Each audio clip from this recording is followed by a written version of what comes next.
On le sait, la période de Noël rime souvent avec maladie et virus en tout genre, et quand ce n'est pas le Covid qui vient gâcher les fêtes, s'y est souvent une petite grippe ou un gros rhume. Si est également le cas pour les enfants, et si est exactement ce qui est arrivé à Camille Lacour et à sa compagne, Alice Detollénard, qui ont dû s'occuper de leur petit Marius, bien malade pour les vacances.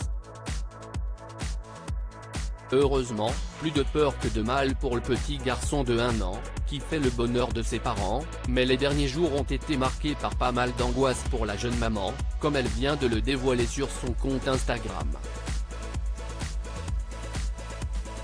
Très active sur la plateforme et n'hésitant pas à partager de nombreux moments de vie avec ses abonnés, Alice Detollénard a publié il y a quelques heures une jolie photo de son fils en train de dormir à l'arrière de leur voiture.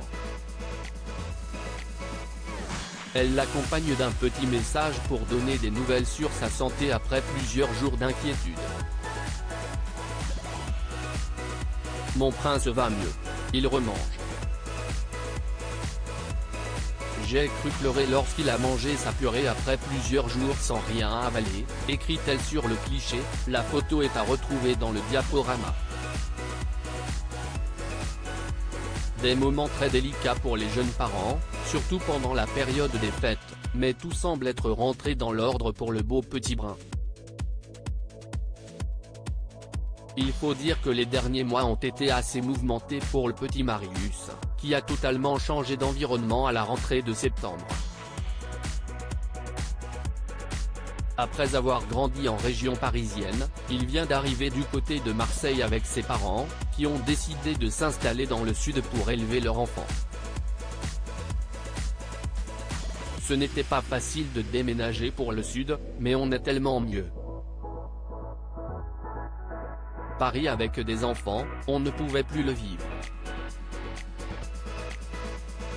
Même si Paris reste dans mon cœur et dans mon emploi du temps, a déclaré Alice Detollénard en septembre pour expliquer ce changement de décor.